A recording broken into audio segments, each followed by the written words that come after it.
The French Revolution, A History, by Thomas Carlyle, Volume 1, The Bastille. Epigraph. I compare the land to an anvil, the ruler to a hammer, and the people to metal that bends beneath the blows. Pity the poor metal when arbitrary strikes, fall aimlessly, and the vessel is never finished. Goethe. Book 1. Death of Louis XV. Chapter 1. Louis the Well-Beloved. President Hainaut, reflecting on royal titles of honor, observes how difficult it often is to determine not only why, but even when they were bestowed. Yet, he declares, posterity will face no such confusion regarding the title Bien-Aimé, Well-Beloved, carried by Louis XV. In 1744, while rushing across his kingdom to aid Alsace and halting his campaigns in Flanders, the king fell gravely ill at Metz. The news plunged Paris into despair. The city, in terror, resembled one under siege. Churches echoed with prayers and sobs. It was from this deep and heartfelt concern that the title Well-Beloved arose, an honor surpassing all others earned by this great prince. So wrote Hainaut, a lasting record of 1744. Yet 30 years have passed, and now the great prince lies ill again. How different are the circumstances. The churches no longer resound with sobs and prayers. Paris remains calm, indifferent. No heartfelt prayers rise, only the monotone of hired priests chanting their litanies for a fixed fee. The shepherd of the people has been brought from the little Trianon, weighed down by illness, and laid to rest at Versailles. His flock knows and cares little. At most, his condition becomes occasional gossip amid the ceaseless tide of French conversation, which swells throughout the day and only ebbs late at night. Some place bets on his survival. A few voice their opinions in the streets. But otherwise, the May sun shines, the evenings fade, and life goes on. Madame du Barry, the king's mistress, might pray if she knew how. As for the Duc d'Aiguillon, Maupeou, and their Parlement, they understand too well the fragile foundation of their power. D'Aiguillon, once disgraced, accused of corruption and cowardice, now holds his position thanks to backroom maneuvers. Maupeou, notorious for his tyranny, has scattered France's parlements, sending their members into isolated exile. Terray, the dissolute financier, pays the kingdom's debts with only a fraction of their worth. Together they preside over a decadent court, held together by the whims of the king and the influence of Madame du Barry.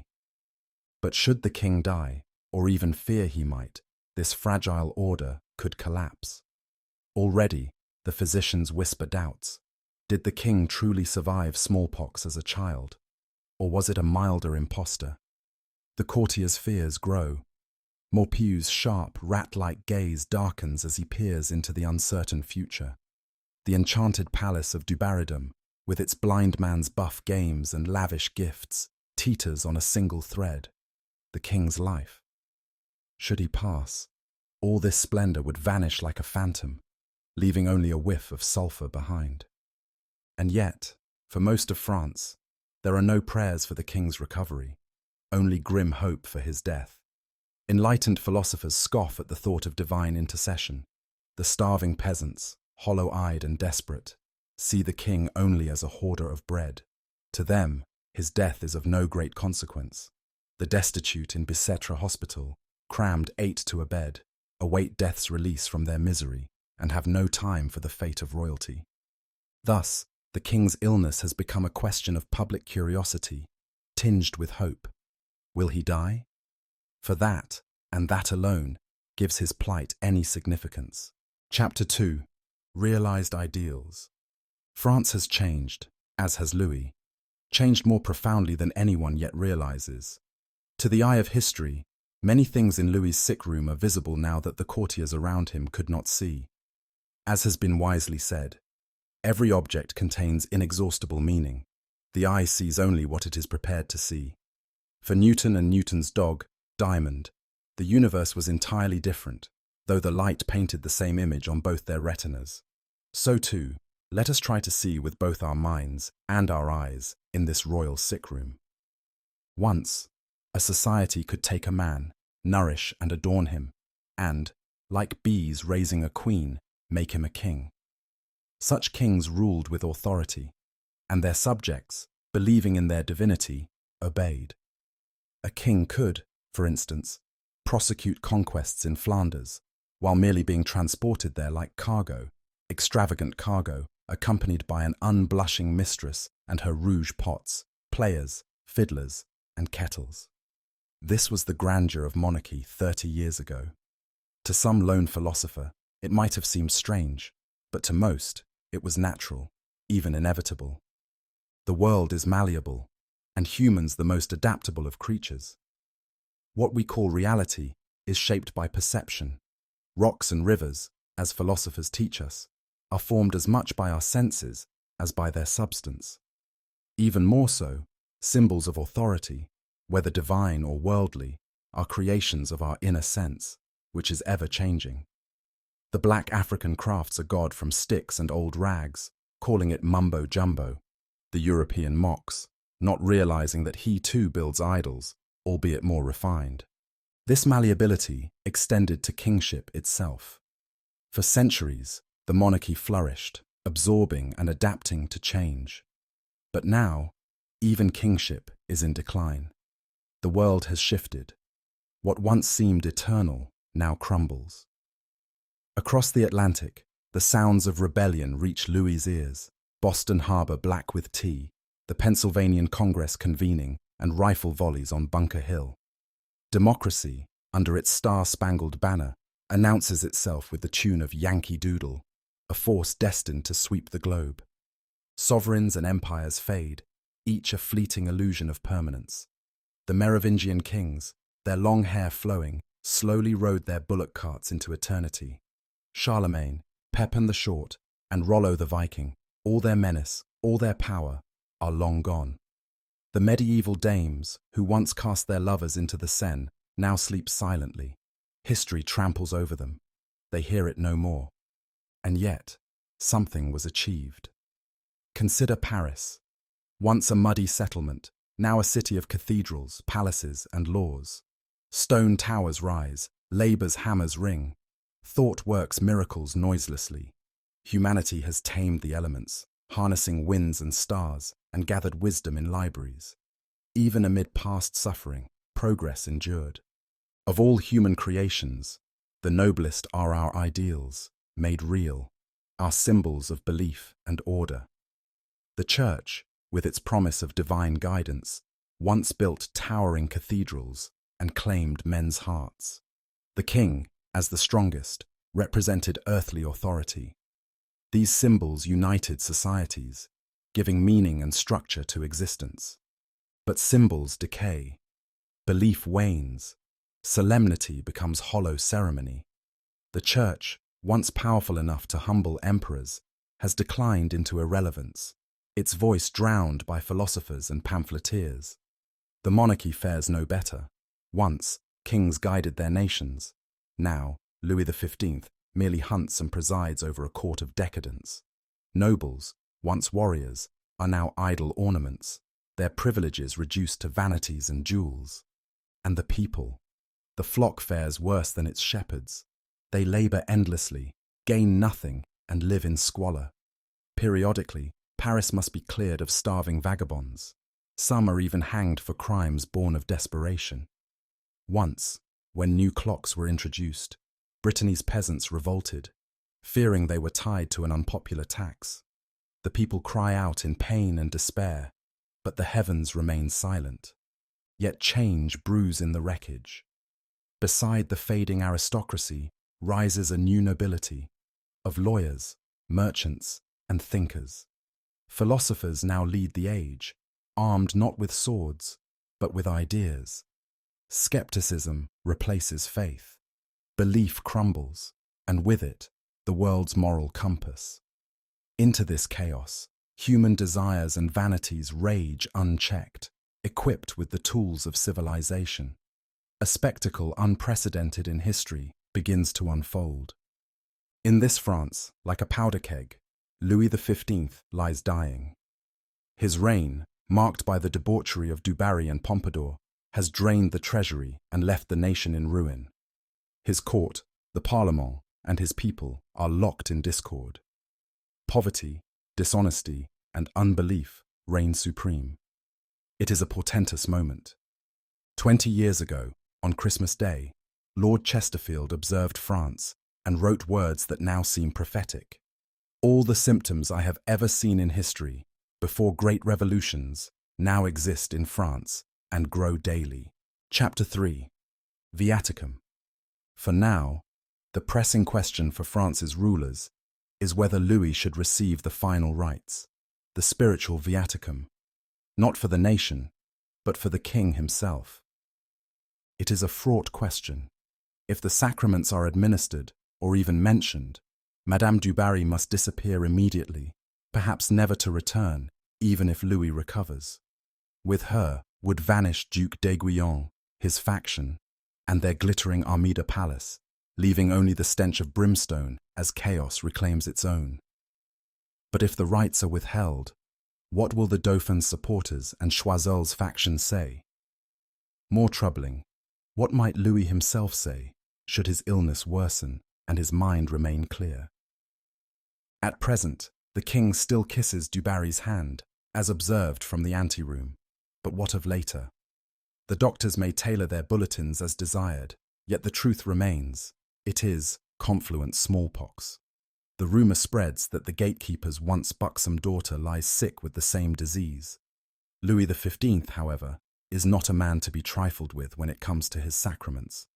Was he not known to catechize even the girls of his infamous Parco serfs and pray with them to safeguard their orthodoxy?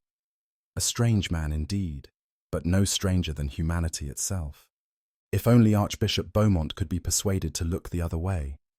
Beaumont, ironically, might wish to do so, for the Church's future, and even the legacy of Jesuitism, now rests precariously on the apron strings of the very woman he would prefer to banish. Yet public opinion looms large.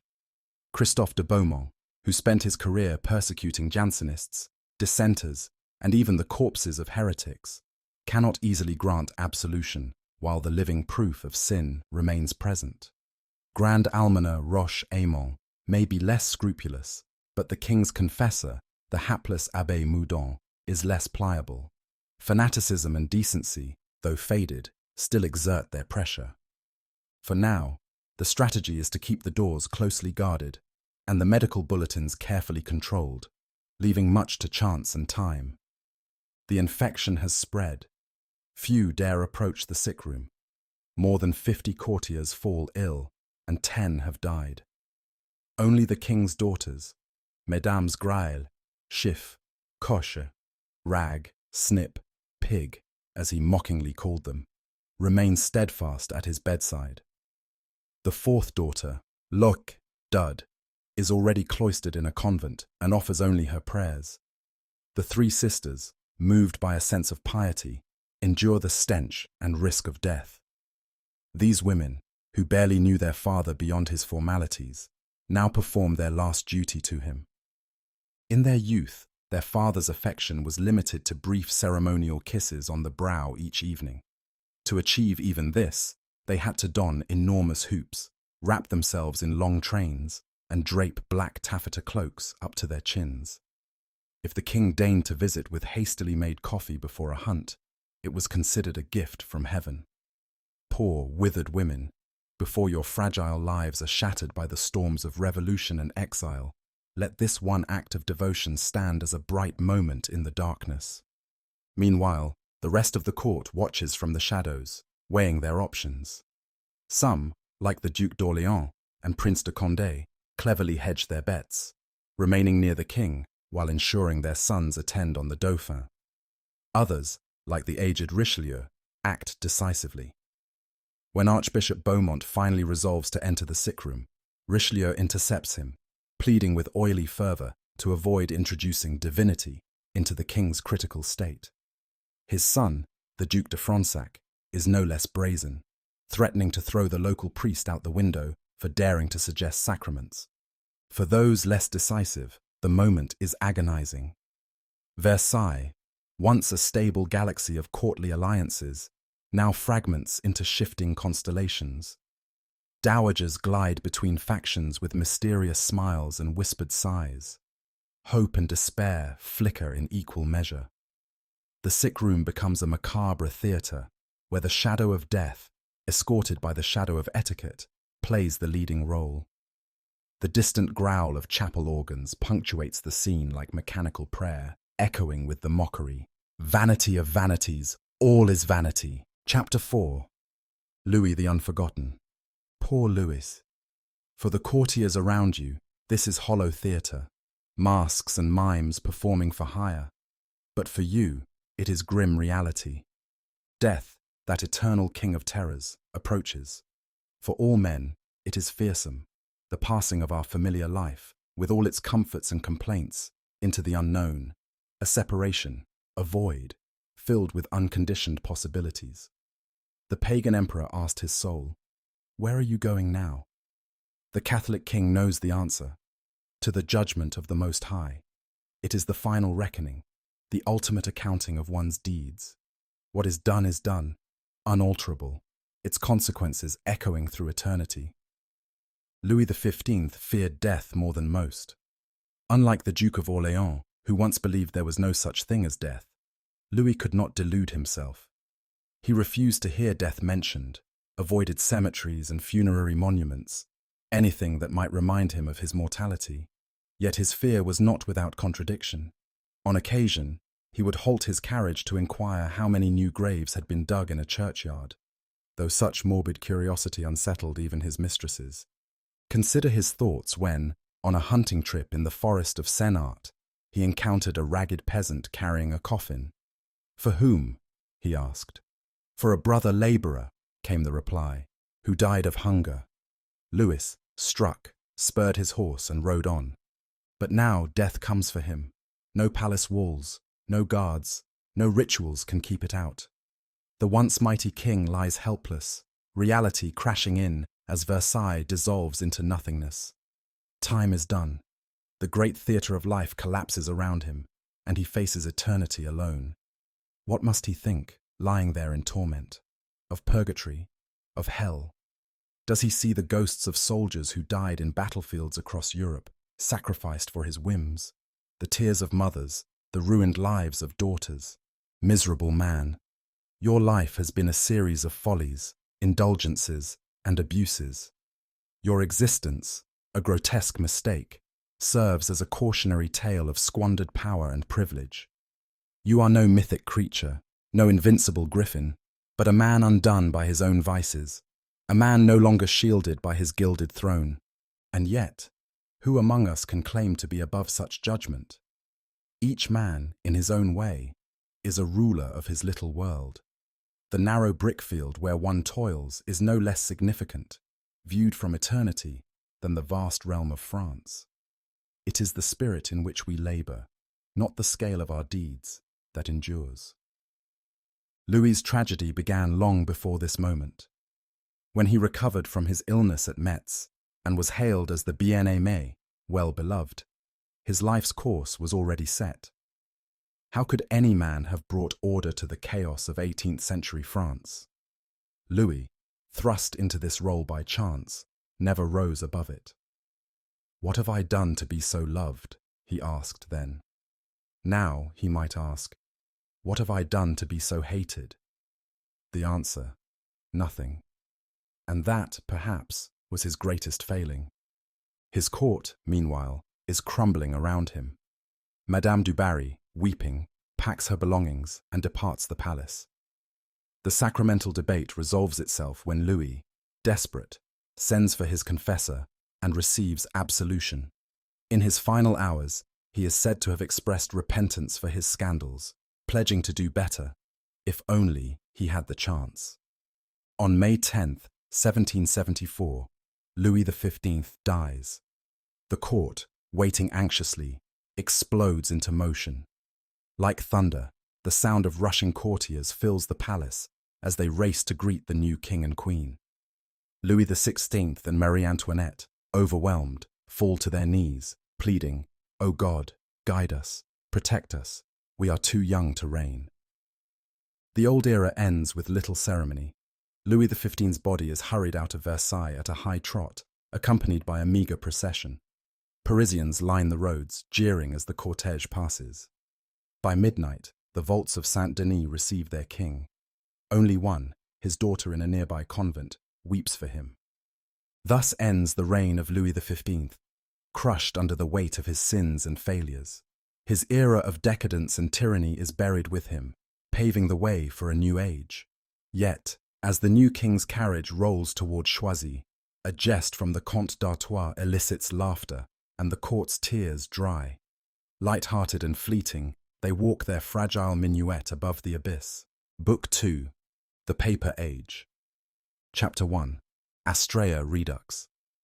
A philosopher, taking Montesquieu's phrase, "Happy the people whose annals are tiresome," to the extreme, claims, "Happy the people whose annals are empty." As odd as it sounds, there may be truth in this. Silence, like divinity, has its own power. In life, as in history, noteworthy events often signify disruption, a breaking of continuity. Even joyful events bring change and loss, marking irregularity or imbalance. True contentment comes from steady perseverance, not upheaval. Consider the oak tree. For centuries, it grows quietly, unnoticed, until the woodcutter arrives with his axe. Only then, with a resounding crash, does the oak declare itself to the world. Its quiet growth, its flowering, even the scattering of its acorn, these moments pass without fanfare. To observers, one day blends seamlessly into the next, with no remarkable difference. History, too, records noise more than silence. It chronicles failures and disasters, wars, invasions, and crusades, but overlooks the quiet work that builds a thriving world. The earth produces harvests, craftsmen labor, thinkers create. Yet history tells us little about these achievements and much about their obstacles. Thus, the saying, "Happy the people whose annals are empty," holds a grain of truth. But not all silence is virtuous.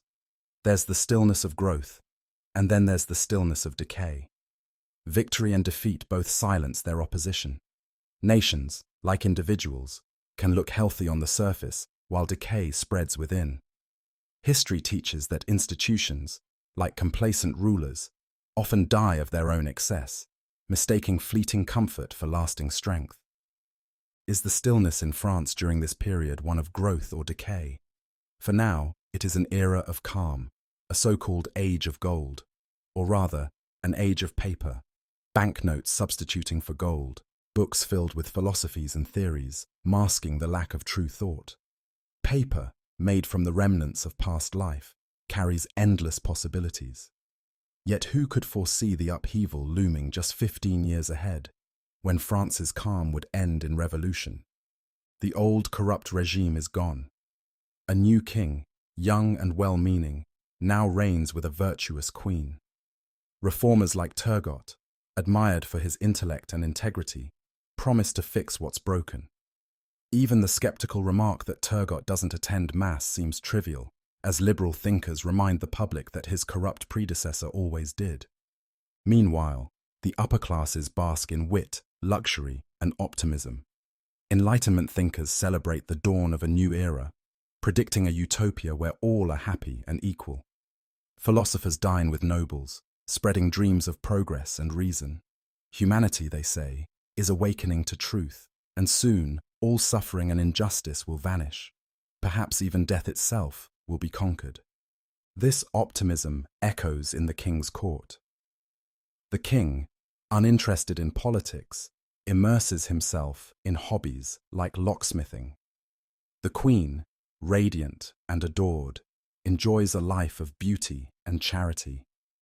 She adopts orphans, aids the poor, and sets the fashion for benevolence. Her days are filled with festivals, theatre, and small court intrigues, untouched by the dark future that awaits. Yet beneath the glittering surface, France's stillness hints at fragility. The aristocracy indulges in frivolities, oblivious to the brewing storm. The king's brothers flirt with politics and scandal, embodying the decadence of their class. For now, life at court is a sparkling foam atop deeper currents, a fleeting moment of splendor before the crash. Such is the paradox of this paper age, where dazzling appearances mask the slow march toward upheaval. Chapter 2. Petition in Hieroglyphs. For the working people, life is bleak, unfortunate since they number 20 to 25 million. These multitudes, often dismissed as the canaille, or, more politely, the masses, are, in truth, individuals. Each has a heart, personal sorrows, and a body that bleeds when pricked. Even the most powerful, the Cardinal Grand Almoner with his wealth and titles, shares the same humanity. Every one of these masses is a miraculous being, a soul grappling with life's challenges and eternity's mysteries. Yet their lives are dreary and impoverished. Their homes are cold, their food scarce, and hope is rare, both in this life and the next. Even their faith falters. They remain a silent generation, their cries inarticulate and unheard. They have no advocate in the king's council or on the world stage. Occasionally, they revolt. In 1775, for instance, they abandoned their tools and descended upon Versailles, confused and angry. The immediate trigger: Turgot's reforms to the grain trade and the resulting scarcity of bread, real or perceived. On May 2nd, 1775, these ragged crowds gathered outside Versailles, presenting their grievances in their very appearance: hollow faces, tattered clothing, and desperation etched into every gesture. The gates were closed against them, but the king appeared on the balcony to address the crowd. They saw his face. Their grievances were acknowledged, if not truly heard. The response? 2 of them were hanged on a towering gallows, and the rest were driven back to their hovels, at least for a while. Dealing with these masses is no small challenge for any government. Perhaps it is the only challenge of governance. For all the legalities and traditions in the world, these millions, created by God, who claims this earth, cannot be ignored. They are not without power. Their strength and anger are formidable. Consider what Marquis Mirabeau, a sharp observer of humanity, witnessed in the countryside. He describes savage mountain people descending for a festival. The curate in his vestments and armed officers stood guard as the crowd, coarse and feral, prepared for a dance. The revelry quickly descended into violence. Children screamed, the infirm cried out, and others egged on the fighters like rabid dogs. These wild figures, clad in crude wool, girded with leather belts studded with copper nails, towering on wooden clogs, cheered, their haggard faces distorted in cruel laughter. These people, Mirabeau noted, pay taxes, and now the government wants to take more, salt, their last resource. Mirabeau warned, this kind of blind governance, stripping people to the bone without understanding what they endure, cannot continue without catastrophe. Sooner or later, the system will collapse entirely. Yet, in this supposed age of gold, or at least an age of paper and hope, such warnings go unheeded. Governments stumble along blindly, indifferent to their fate.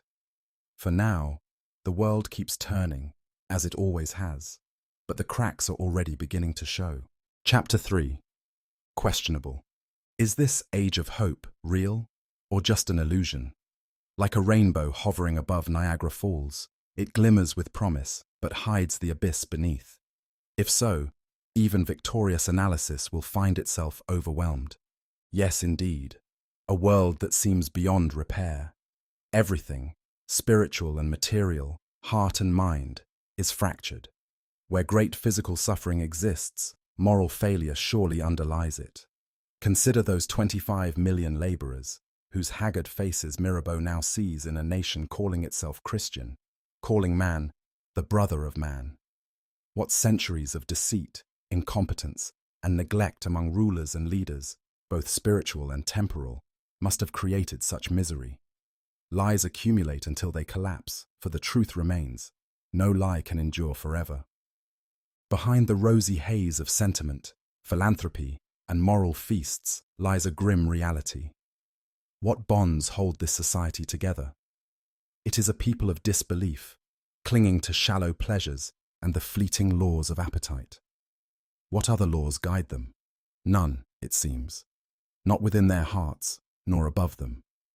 Their king is a mere figurehead, blown about by every whim of his Maurepas government, like a weather vane in the wind. They no longer look up to God, except perhaps through telescopes. The church, once dominant, has been subdued by philosophy. 20 years ago, Archbishop Beaumont would not allow Jansenists to be buried. Lomenie-Brienne demanded anti-Protestant laws be enforced. Now, even the works of Baron Holbach go unburned, save for matches lit in private. The church is reduced to seeking its tithes, awaiting its end in silence. Meanwhile, 20 million haggard faces look up to a gallows as their guide in dark times. This is a strange golden age, filled with sweet manners and institutions promising peace among men. But what peace can come from an age born of corruption? This child of decay is doomed, along with its mother. Yet decay clings on longer than expected, so long as it isn't handled roughly. Rotting structures persist for generations, pretending to live even after their life has fled. Habit, the great builder of stability, makes men cling to old ways, fearing the unknown chaos of change. Even broken systems endure until they can no longer support the weight of truth. But society, like individuals, carries madness within. Without the stability of habit, those fixed ways of acting and believing, society would crumble into chaos. Written laws and constitutions are but reflections of these unwritten habits. When that fragile surface cracks, the forces below erupt, shattering the familiar world into chaos that must rebuild itself anew. Still, where there is a lie, it must be extinguished. Lies demand destruction, but the manner of doing so matters. Let it not be done in hatred or violence, but with clarity, zeal, and pity. Extinguishing a lie with injustice only spawns more lies. Revolution without purpose leads to ruin. Thus, humanity wrestles endlessly between innovation and conservation, often painfully. Conservation, strengthened by indolence, dominates until rebellion becomes inevitable. Buried forces stir beneath the surface, shaking society to its core, like Enceladus shifting the mountains above. Even so, let us honor this paper age, an era of hope amidst inevitable turmoil. Nature, in her kindness, draws us forward with promises, even if they deceive. A generation plunges into darkness, guided by the light of hope. It is well said, man lives by hope. Hope is his only true possession. His dwelling is the place of hope. Chapter 4. Maurepas. Amid France's hopes, old Monsieur de Maurepas perhaps stands most confidently. He hopes, through cleverness, to remain minister. A nimble old man with a light jest for every occasion, he floats through chaos like a cork, never sinking. Perfectibility, progress, and lofty ideals mean little to him. His focus is on maintaining his status, feeling important as he approaches 80. Some call him the Nestor of France, though others less kindly nickname him Monsieur Faquinet, a diminutive insult. Yet where does the true government of France reside?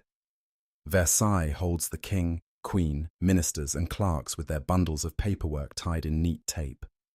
But governing, leading, compelling, or guiding seems absent.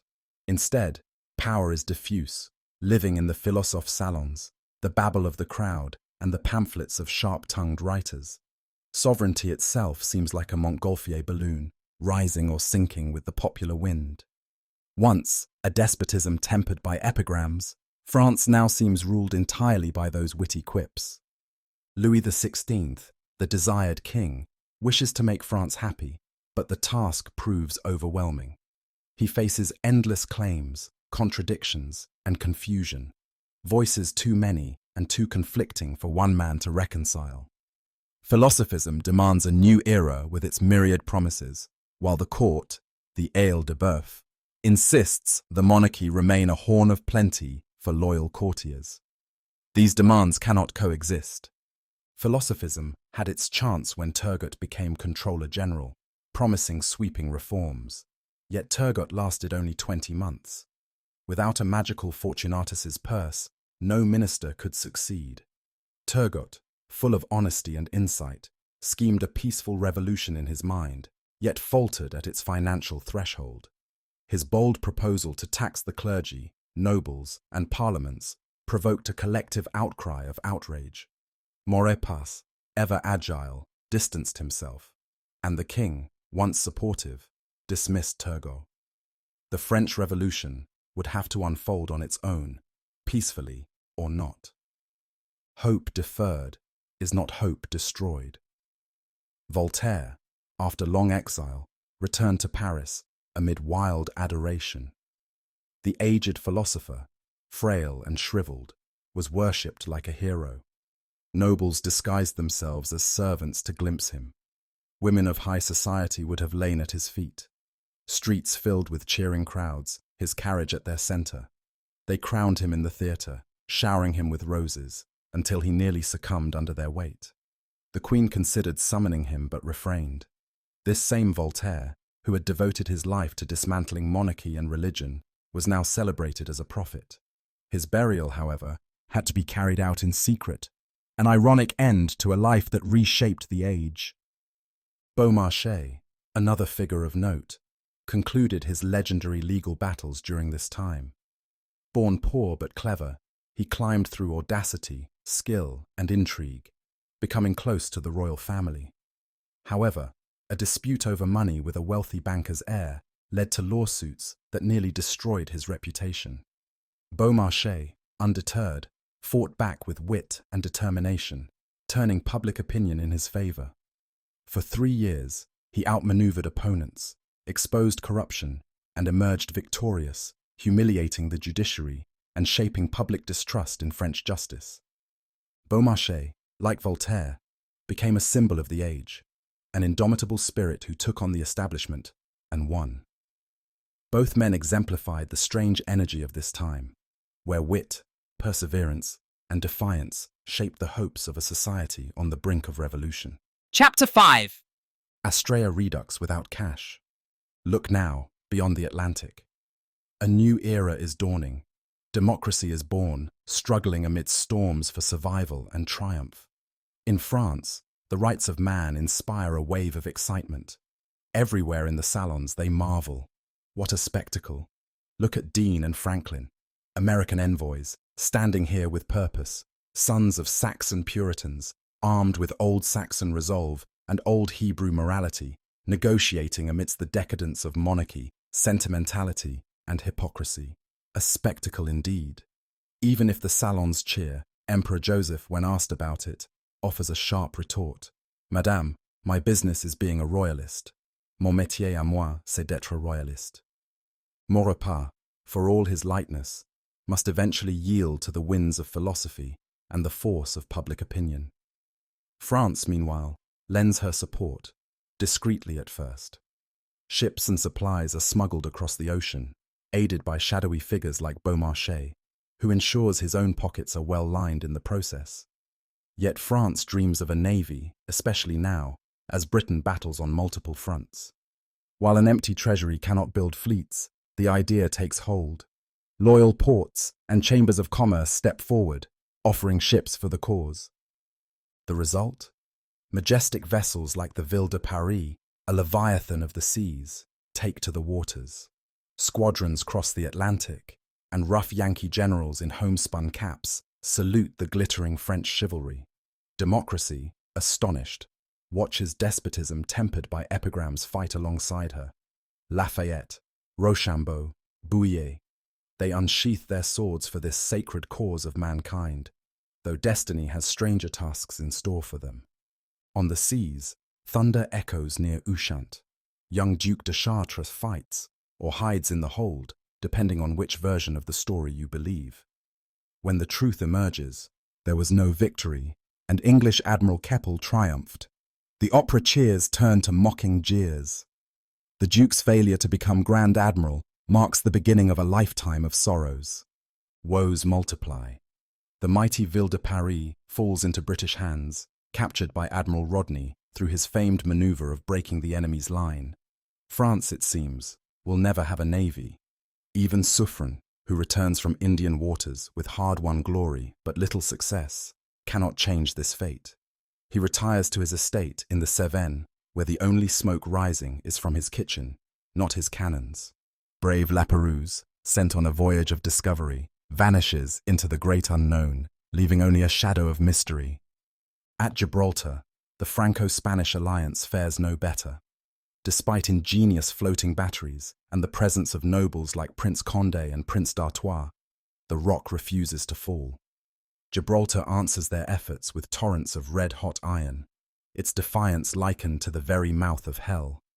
The war ends with a resounding finality, but the age of benevolence begins only in name.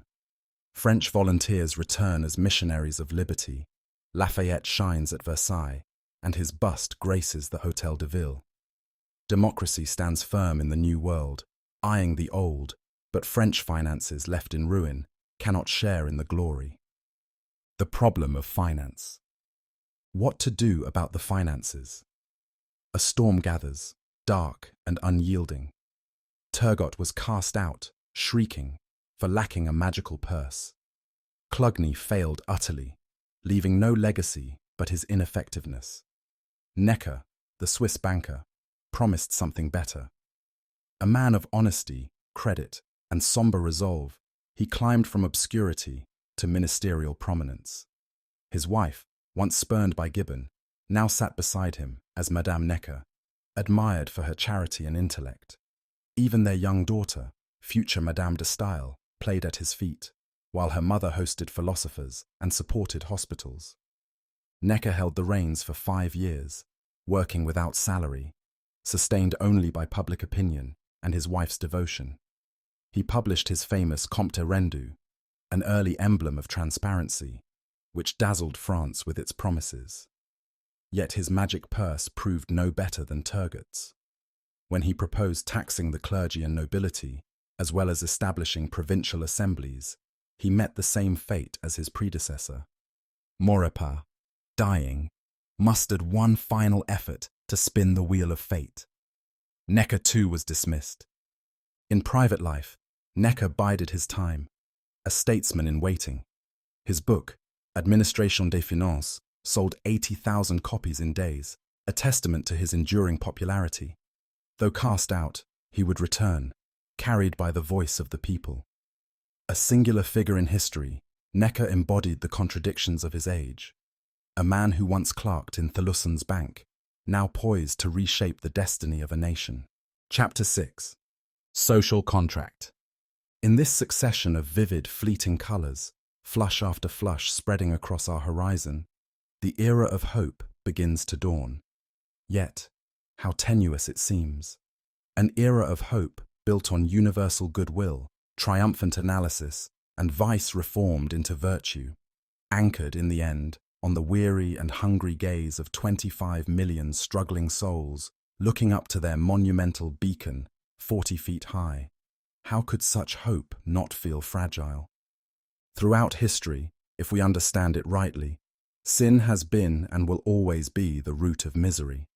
This land calls itself Christian, adorned with crosses and cathedrals, yet its spiritual leaders are figures like Roche-Aymon or Cardinal Louis de Rohan of the infamous necklace affair. For years, the cry of the poor has risen, a low, inarticulate wail through revolts and bread riots. Their endless suffering goes unheard on earth, though not in heaven. And wherever the masses endure wretchedness, the thousands above them are pinched and uneasy. Only the few, the elite, seem to thrive, or rather, they are simply the last to fall. Industry, bound and choked as if it were some wild animal hunted for sport, pleads desperately with its supposed guides, not to lead, but to leave it alone. What markets remain in this France? 2, perhaps.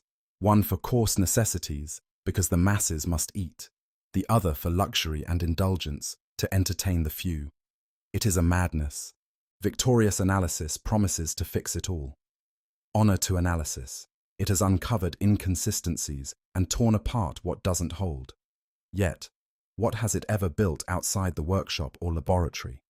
It is good at revealing gaps, at dismantling, but not at constructing. Doubt, that half-magician, calls forth spectres it cannot banish. Thus, we find ourselves spinning endlessly in cycles of shallow logic, words consuming words, until even reality is swallowed. This obsession with theorizing, on humanity, government, progress, is the hallmark of decline. Each generation has its thinkers, its Montesquieus, its Mableys, each offering answers. And now, Jean-Jacques Rousseau has delivered his social contract, claiming to explain the very mystery of government as though it were a simple transaction. These theories serve their time, as nature's process is never wasted. But remember this: all theories, no matter how rigorously crafted, are incomplete and fallible. The universe is infinite. Do not try to digest it whole. Plant your pillars where you can, lest the chaos consumes you instead. A new generation now embraces this gospel of Rousseau with fervent faith, abandoning skepticism's "what should I believe?" for passionate conviction. It is progress, of a sort. Hope, too, is a blessing. Millennia have seen prophecies of a better world, once a holy millennium, now a utopia of ease and abundance. But do not trust in this dream of a land where benevolence reigns and vice is erased. Humanity is not naturally happy. Its cravings are insatiable. In a chaotic, storming universe, mere survival requires relentless effort and endurance. Without faith and a sense of duty, what hope remains? Sentimentalism, though useful for tears over novels, will accomplish nothing. Worse, it is the sibling of cant, if not its very essence, the devil's raw material, a distilled falsehood from which no truth can arise. What happens when a whole nation succumbs to cant? Inevitably, it will return to reality. Life is not a clever illusion. It is a raw truth. Desires and needs cannot subsist on lies. They demand fact. And to fact we shall return, whether it blesses or curses us, depending on our wisdom.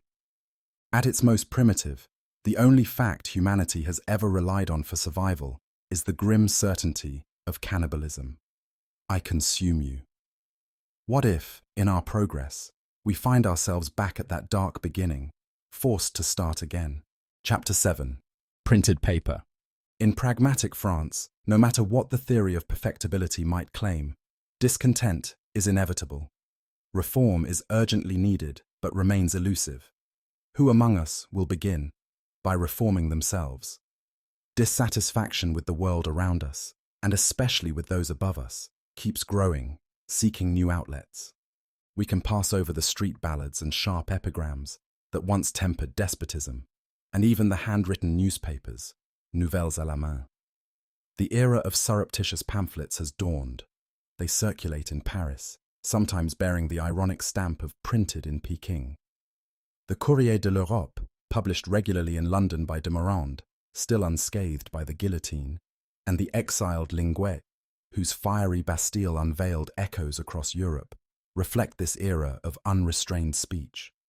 Even the loquacious Abbé Raynal, with his philosophical history, infamous for its indecency, half-truths, and chaotic rhetoric, has faced his moment of martyrdom.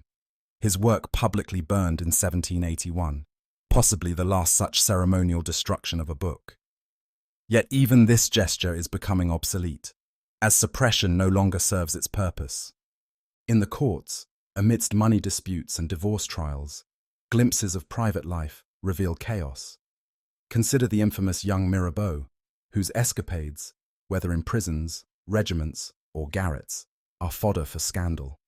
His life's battle against despotism, of men and gods alike, has left his private life in ruins. His father, ironically known as the friend of men, has required lettres de cachet, orders of arrest, to deal with his own family, resorting to lock and key. This man, a reformer by public ambition, embodies the contradictions of an era, moral resolution colliding with personal failure. And then, the unthinkable scandal of the diamond necklace, a cardinal of the church embroiled with charlatans like Balsamo Cagliostro and milliner Jeanne de la Motte. This sordid tale of deception and greed, involving nobles and con artists, exposes the rot within both the church and the crown. The Queen herself, tarnished by association, weeps her first unmitigated tears of despair. Her name, once revered, will bear this stain until her heart beats no more. The signs of doom gather.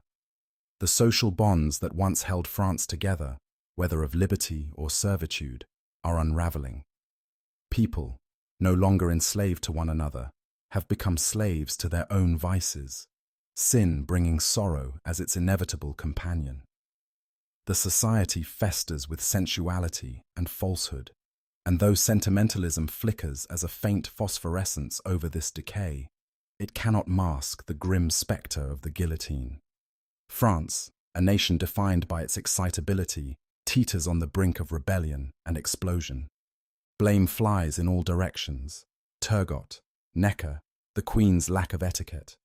But the truth is deeper. Every fraud, every failure, every misdeed over centuries has built to this reckoning. The past has sown seeds of falsehood, and the harvest has come. The day of wrath approaches, and its judgment will be merciless. Yet hope persists, deferred but not destroyed. It is striking how this enduring hope continues to guide France through even its darkest hours. Hope, whether as a gentle light or a raging fire, refuses to die. Even desperation clings to hope, for it is all that remains. The literature of the time reflects this paradox, a Pandora's box of symptoms. Consider Beaumarchais' Marriage of Figaro, which, after much struggle, graces the stage in 1784 to thunderous applause. Though its intrigue is thin, its sarcasm sharp, the play mirrors the era's spirit. When Figaro mocks the aristocracy with his quip, "You took the trouble to be born," the audience laughs uproariously, seeing their own discontent reflected. More telling are the last voices of old France, Saint-Pierre's Paul et Virginie and Louvet's Chevalier de Faublas. In Saint-Pierre's poetic lament, we see a dying world where pure nature battles deceitful artifice, only to succumb to the tyranny of etiquette. It is the swan song of feudal France. Louvet's Faublas, by contrast, offers no such grace, an obscene, shallow tale, symptomatic of the world that consumes it. These works, in their own way, mark the end of an era. France stands on the brink of cataclysm, its future uncertain, its people clinging to the last embers of hope.